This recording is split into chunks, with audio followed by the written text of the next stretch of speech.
30 yard ಅಲ್ಲಿ ಕ್ರಿಕೆಟನ್ನು ಆಡ್ತಾಯಿದ್ರು ಚಂದನ ಪಾರ್ಕಲ್ಲಿ ಶಿವಮೊಗ್ಗದಲ್ಲಿ. ತುಂಬ ಚೆನ್ನಾಗಿ ಎಲ್ಲ ಮಧ್ಯಮ ವರ್ಗದವರು ಎಲ್ಲ 7 ಟೀಮನ್ನು ಮಾಡ್ಕೊಂಡು ಆಟವನ್ನು ಆಡ್ತಾಯಿದ್ರು. ನಾನು ಶಿವಮೊಗ್ಗ ವಿರೂಪಾಕ್ಷಲ್ಲಿ ಹೋಗಿ ಕುತ್ಕೊಂಡು ಆಟವನ್ನು ನೋಡಿದೆ. ಏನು ಆನಂದ ರೀ ಹತ್ತಿರದಿಂದ ನೋಡೋದು. ಎಷ್ಟು ಕಲಾತ್ಮಕವಾಗಿ, ಎಷ್ಟು ಸೌಹಾರ್ದಿತವಾಗಿ ಆಟವನ್ನು ಆಡಿದರು. ಪ್ರೀತಿ ವಿಶ್ವಾಸ ತುಂಬ ಚೆನ್ನಾಗಿತ್ತು ಕಣ್ರಿ. ಬೆಳಿಗ್ಗೆ ತಿಂಡಿ ಇತ್ತು, ಒಳ್ಳೆ ಮ್ಯೂಸಿಕನ್ನು ಹಾಕಿದರು, ಆಮೇಲೆ ಮಧ್ಯಾಹ್ನದ ಊಟದ ವ್ಯವಸ್ಥೆಯನ್ನು ಮಾಡಿದರು. ಒಟ್ಟು 6 ಟೀಮ್ಗಳು ಭಾಗವಹಿಸಿದ್ದು.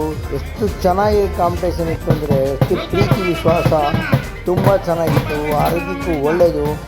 ಎಲ್ಲ ಏರಿಯಾದಲ್ಲಿ ಈ ಥರ 6 ತಿಂಗಳು ಒಂದ್ಸಲಿ ಮಾಡಿ ಎಲ್ಲರಿಗೂ ಒಂದು ಪ್ರೋತ್ಸಾಹ ಸಿಗುತ್ತೆ. ಆಮೇಲೆ ನಿಮ್ಮ ಆರೋಗ್ಯವನ್ನು ವೃದ್ಧಿಸುತ್ತೆ ಅಂತ ನಾನು ಹೇಳ್ತಾ ಇದ್ದೀನಿ. ನೋಡಿ, ಹುಡುಗರು ಎಷ್ಟು ಚೆನ್ನಾಗಿ ಬ್ಯಾಂಡನ್ನು ಬಾರಿಸ್ತಾಯಿದ್ರು. 4 ಹೋದ ತಕ್ಷಣ ಬ್ಯಾಂಡನ್ನು ಬಾರಿಸ್ತಾಯಿದ್ರು.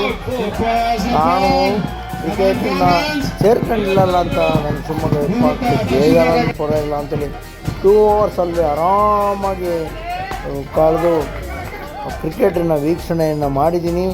ತುಂಬ ಚೆನ್ನಾಗಿತ್ತು. 40, 45, 50, 55, 60, 70, 80 ವರ್ಷದವರೆಗೂ ಕಾರ್ಯಕ್ರಮ ನೋಡಿದ್ದಾರೆ. ಎಲ್ಲರಿಗೂ ಶೇರ್ ಮಾಡಿ, ಲೈಕ್